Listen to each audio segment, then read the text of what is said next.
important voting is, what type of images would you like our people to understand and see when they go to these polls and vote or when they cast their ballots? I think the images that we've all seen, you know what I'm saying, for decades in this country, if not centuries in this country, we've seen black people oppressed, we've seen black people attacked. So every time you look back and you see those old black and white images of people of color being attacked by dogs and people of color being sprayed with hoses, that's what they were fighting for. Back then, they were just Yeah. fighting for a chance to vote.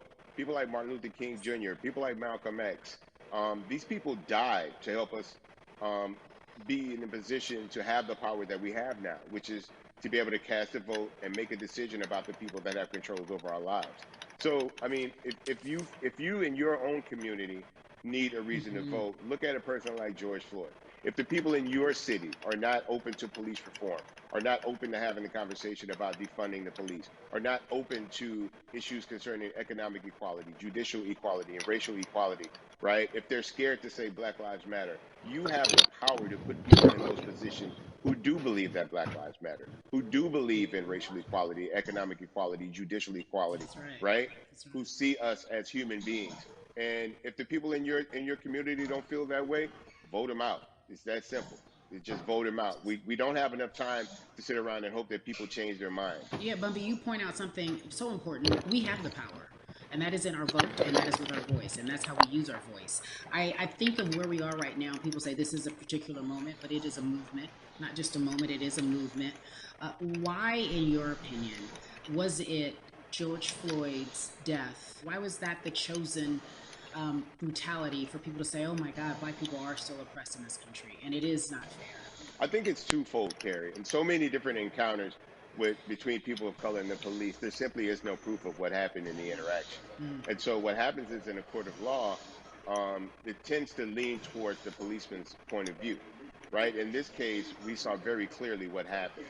I think the other thing is due to the fact that everyone was at home, basically during this time period in relation to the coronavirus. You couldn't avoid it, right? It was on every television station, it was on every social media platform. Everywhere you turn, you were constantly hit upside the head with this message. You see in the interaction that this man did nothing to deserve what happened. that's right. I think that's so well said because if you think about it, in the grand scheme of things, it wasn't worth it, and he didn't have to lose his life. I think that you touched on something that a lot of people talk about, and that is now defunding the police. That has been such a huge conversation, but there's so many misconceptions around defunding and dismantling. If you will, educate the audience. All right, so most people, when they hear the term defund the police, they tend to think of, oh, they're going to take away our police department. Nothing could be further from the point. Defunding the police means that in certain communities, even Houston, take for example, we had over $1 billion allocated to our police force. Now, what is that money being used for? Some of that money tends to be allocated towards riot shield, right? Pepper spray, right? That kind of thing. That's only used against the people that fund this budget, right? So why would the people want to supply the police with the means to oppress them? If the police are concerned about the situations in certain communities with a higher crime rate, well, higher crime rates tend to happen in communities where there's not there's not employment opportunities, right? There's not a lot of social services, and people are going to do what they need to do to take care of That's themselves right. and their families. When the community has more opportunities for employment, more opportunities for upward mobility, then they tend to be a less of a strain on the government. They tend to have a lower crime rate. And because of that, we'll have less need for the police in those communities. You are passionate about so many different things in terms of making sure that we are holding our leaders accountable. Talk to me about some of the other projects that you're working Well, right now, obviously, being a part of More Than a Vote is essential. We're dealing with primaries in this country right now. And we just want to educate people. We want to inform people because people are tired, they're angry, they're concerned, and they want information and they want action. And so we want to make sure that we give them the right information and lead them in the right direction. And we thank the people that do not look like us for standing with us right now because it's very on. Amen. important that people who are black be involved because if black people would have gotten rid of racism, we would have done it hundreds of years ago. And so I'm trying to use my voice and my platform just to let people know that they should have more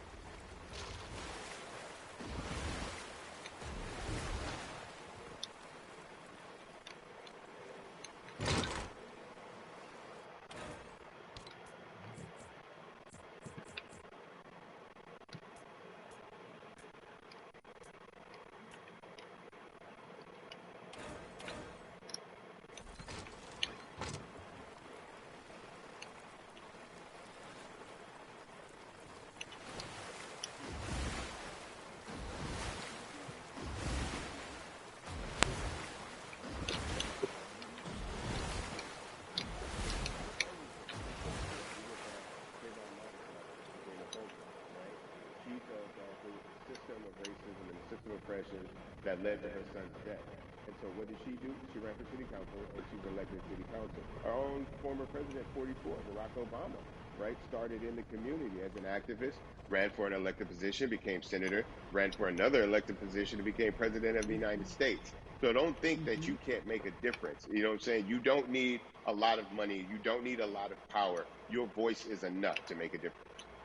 Amen. I feel like I need to go out and run for something. You gave me a rousing speech there, sir.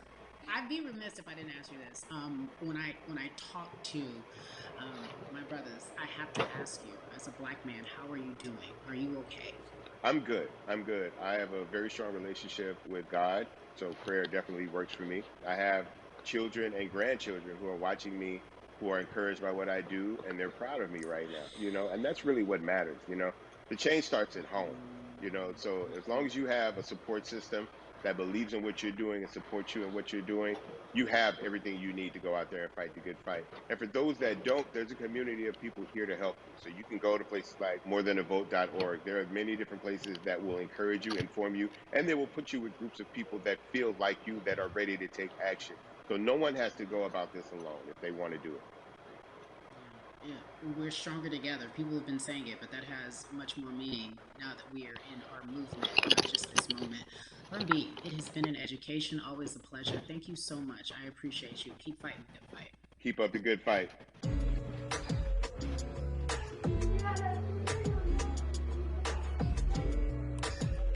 Yeah, la la. So our next guest, I have to admit, I'm a fan, but there are so many different people that we could talk to, and I thought it was so imperative that we speak with her. You know her as Molly on the huge, successful show Insecure, HBO's Insecure. She also has a comedy special highlighting her Nigerian roots, and she's an amazing podcaster. Let's welcome in Yvonne G, everyone.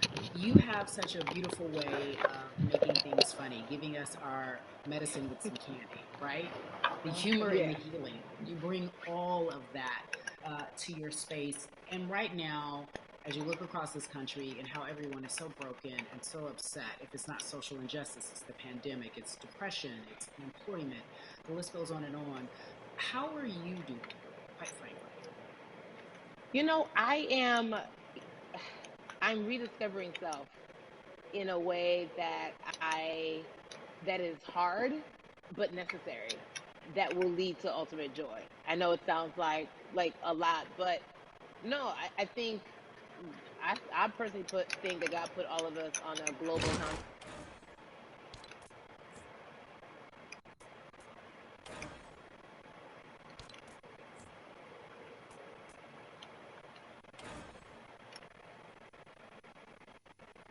settle into the timeout and really learn the lesson that we're supposed to learn from this season. I think we'll emerge better. We'll learn how to play well with others in more ways than one.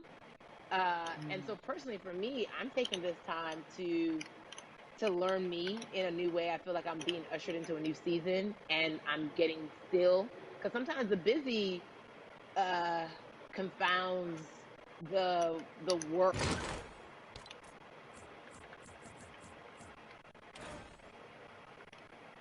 I'm leaning into it. I'm like, dang, I thought I was gonna be able to rest like everybody else. And these guys like, nah, we got work to do. You know what? And I think that's what everybody is saying about 2020. It's demanding that we be better. And you said it's a global timeout. What do you mean by that? Yeah, it's like everyone sit down, be humble, to quote the great prophet Kendrick Lamar. But like, no, seriously, sit down and let's reevaluate some things. Let us unearth and shake up the things that we have been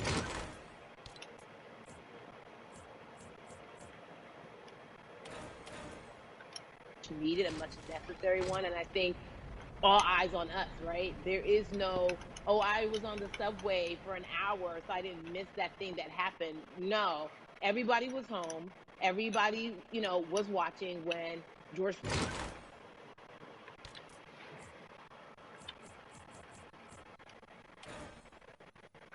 Time where it's like, oh, we can't pretend it away. We can't excuse it away. No, no, no, no, no. It's a global timeout. Sit down, watch, and let's learn.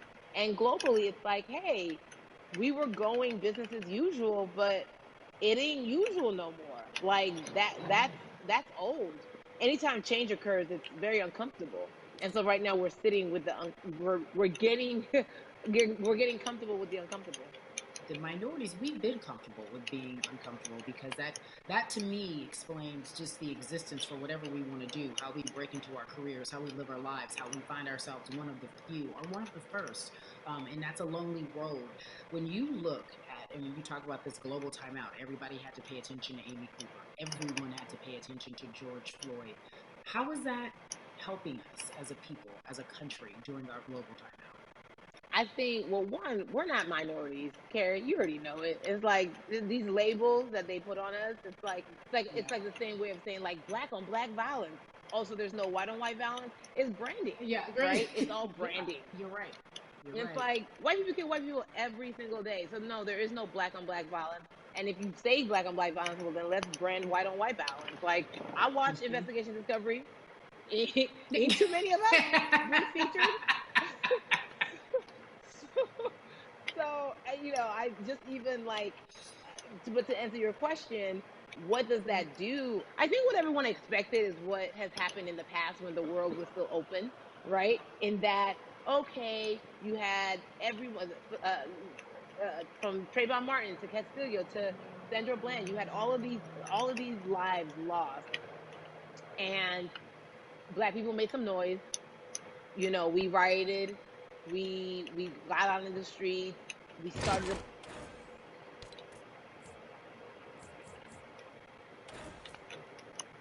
and then it's just like, is it over? It's like Oscar's so black. Okay, good. We gave some Oscars. Are we good now? Like, are we even? And it's now it's just like, oh no. This is not about like a band-aid. It's like, yo, we might have to amputate the leg a little bit, but it's all right because by amputating the leg, we're gonna save the body. And so I think that's what's happening now. Like America is realizing, like, oh, black people aren't just making a little bit of noise. Like the protests are still out. The conversations are still being had. The change is still being demanded.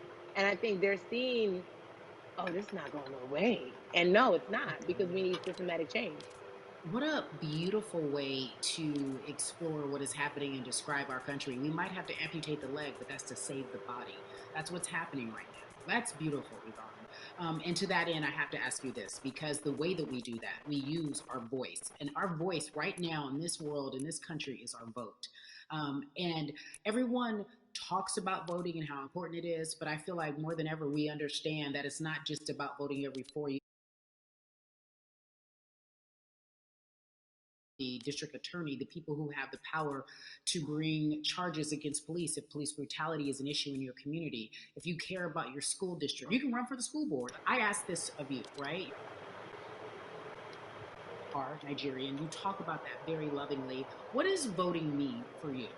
I think voting is power. I remember, I became a naturalized citizen back in the 90s when, because I was still a minor, my mom naturalized, and so we were able to do it under her. And just even that power of like, we're American citizens and all the access that we have.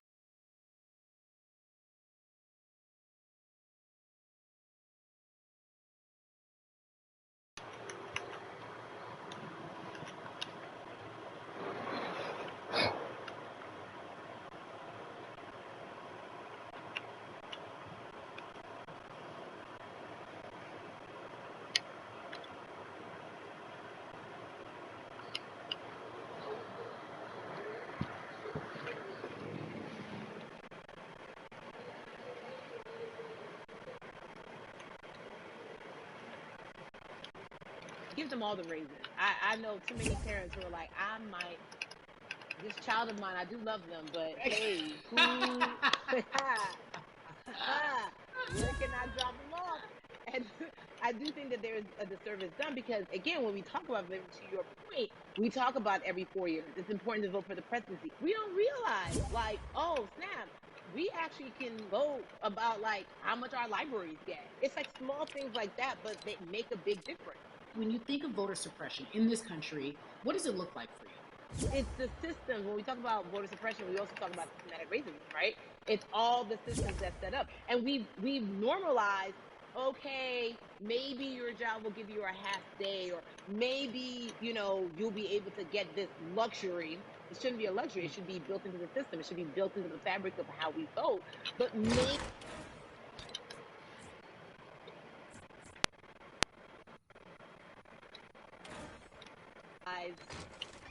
Black person has to endure in a day. So in a day, you need to get to work.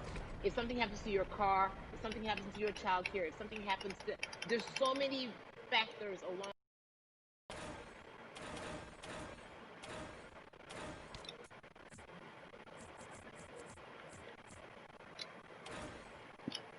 through all of these hurdles and hoops in your everyday life. Imagine the one day when your voice,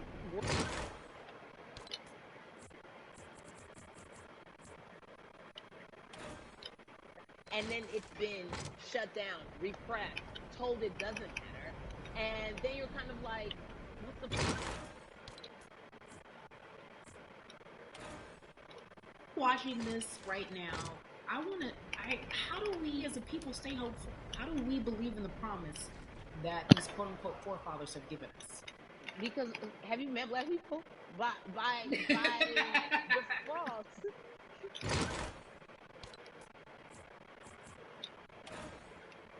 If we haven't been broken now be it through slavery, through capitalism, Give it to me. Give it to me. colonization, through segregation, through, I mean, the history of Black people in this country is, at one point, we were 3/5 people.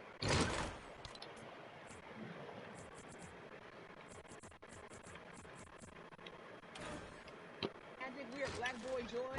We are, you know what I'm saying? What I think about in terms of giving us hope, right? We're making a lot of people nervous right now, Carrie. We're making a lot of people nervous right now because they're like, dang, we put all these obstacles in their way, and these jokers are resilient. But that should give us hope. That should give us hope that, like, we can't stop, won't stop. I mean, I went to the school of Diddy. You know what I'm saying? Hashtag, Harlem shaking it right now. Can't stop, won't stop. And I think that's our motto. We can't stop voting and we won't stop voting. We can't stop marching and we won't stop marching. We can't stop thriving and we won't stop thriving. To that end, because you led me directly there, I've been asking everyone who has appeared on this platform, what does activism look like? And I feel like back in the day, we had an idea. Yes, it is marching. Yes, it is protesting. Yes, it is speaking out against things that we feel are not right or unjust. But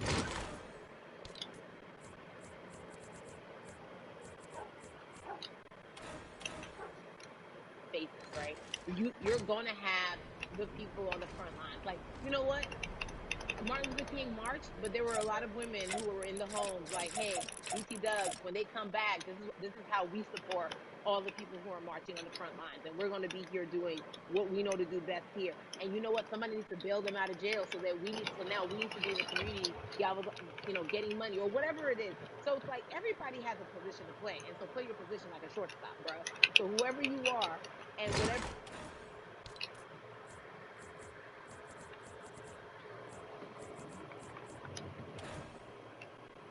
My pockets go deep, so I'm gonna support the people on the front line. I'm a comedian. Black joy is a form of activism. There's always a call for entertainers or celebrities that have the platform to do something. Why aren't you speaking out? I'm not a believer in thinking that it's mandatory. Like you said, everyone can be an activist and be activated in different ways. But talk to me about the marginalization in your world, how you feel like it even inspires you to say more and use your platform to do more. Beneath the surface of what we do, like Niecy Nash says,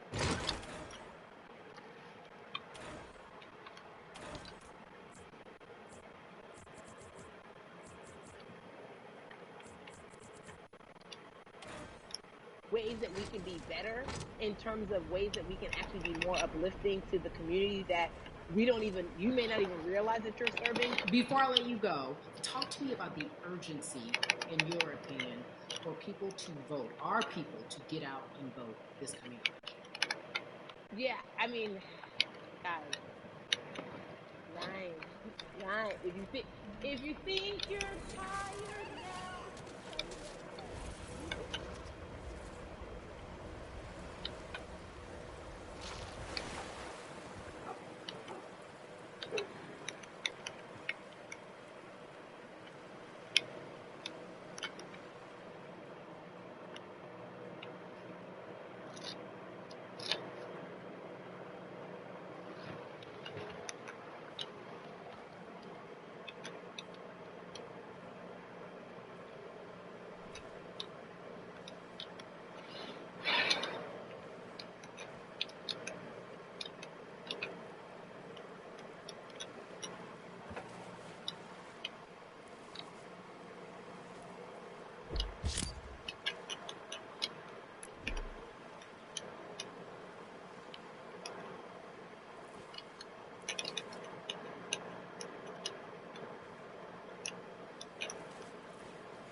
Ah merde, j'ai oublié que j'étais en live.